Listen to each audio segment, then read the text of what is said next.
Good morning, friends.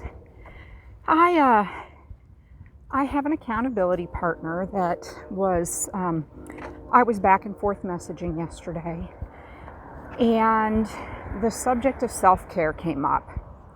And that's something that I am learning since I've started my coaching business.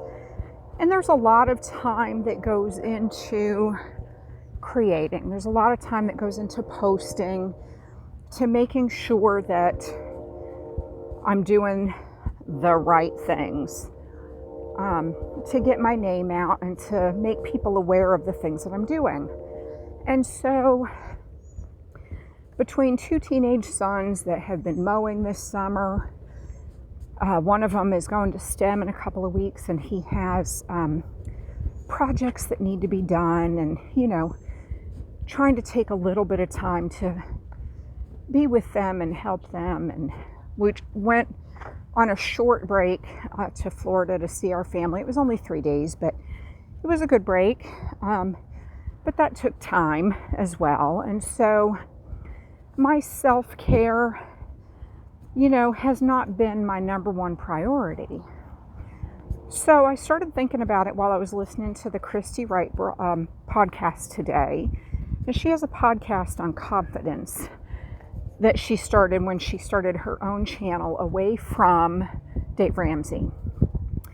And so I'm listening to that podcast. I think it's number 6, where she's talking about valuing your resources. And that resource that she was highlighting today is your time. And how we don't charge enough for our time, and we do things that we don't charge for, and we end up charging pennies for all the things we do. So I'm a mom, just like most of you, and we definitely don't get paid our worth. We're moms. So putting that aside, as I'm thinking about self-care, what it looks like for me. When COVID started, I told you all that I've been going for a 5-mile walk every day. While we were in Florida, I did it once. That was it. And it was only about 2.5 miles. And I'll tell you something, I missed it. We went to Busch Gardens. But that's strolling. That's not exercising.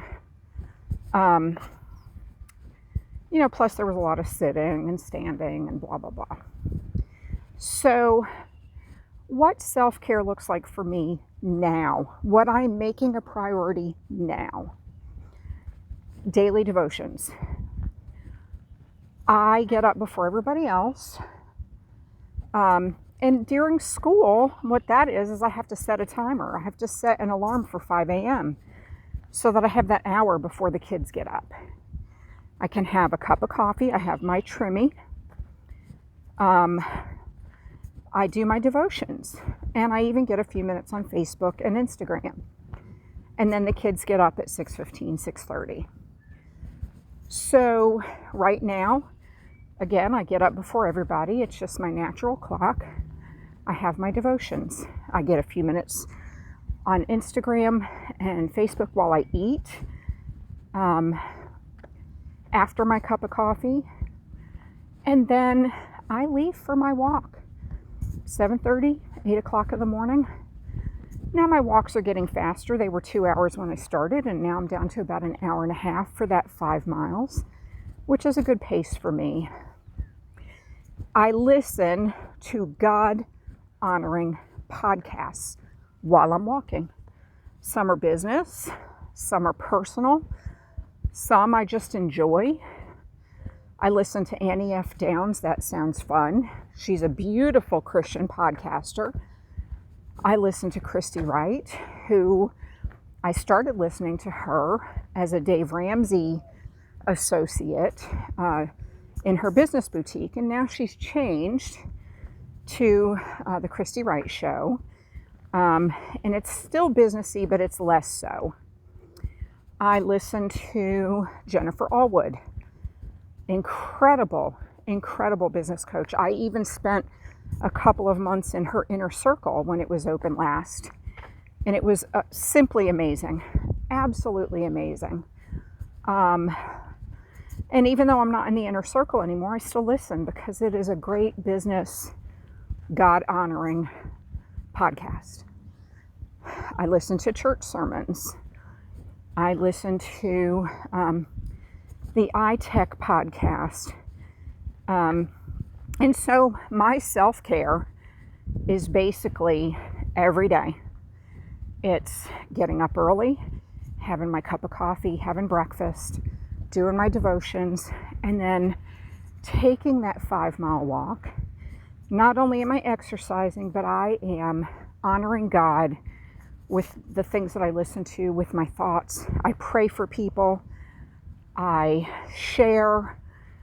While I'm walking, sometimes I do this, and I share things on Facebook that God is speaking to me about.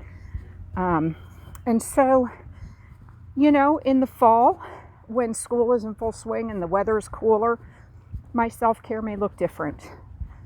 But this is time that I make a priority. Now my kids are teenagers, they sleep late. I don't worry about not being home when they get up. They can get themselves a Little Debbie and a glass of milk.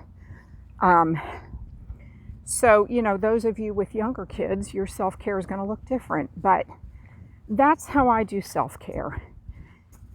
And I didn't realize that that's what I was doing until I really started thinking about it. And it is a discussion of the podcast. So I wanted to share that with you. I wanted to share that with Julie. And, ask you to think about what your day looks like and how you can fit self-care in. Schedule it. I am not a fairy godmother, Julie. Although I do shake fairy dust out of my behind when somebody taps my shoulder. But that's what my self-care looks like. And see if there's something in your day, in your life, that looks a little bit like that, where you realize, I am doing something for myself. Could be your diet, could be food prep, it could be menu planning, just your quiet time. It could be devotions, it could be journaling. Find that and see if that's good for your spirit. If it is good for your spirit and it brings you to a place that's closer to God, that's desiring more of God, that's lifting your spirit, then you are already practicing self-care. If you don't have that, find a way to make it happen. Find a way every day to do at least some kind of self-care. Well, friends, I'm about halfway through my walk, and I'm going into one of my favorite parts of the walk right now. So I'm going to turn my podcast back on, but I thank you for sticking with me through this video, and I ask that you would share this with your friends, ponder it, pray about it, and just remember that we need food to live, but we need Jesus for our life.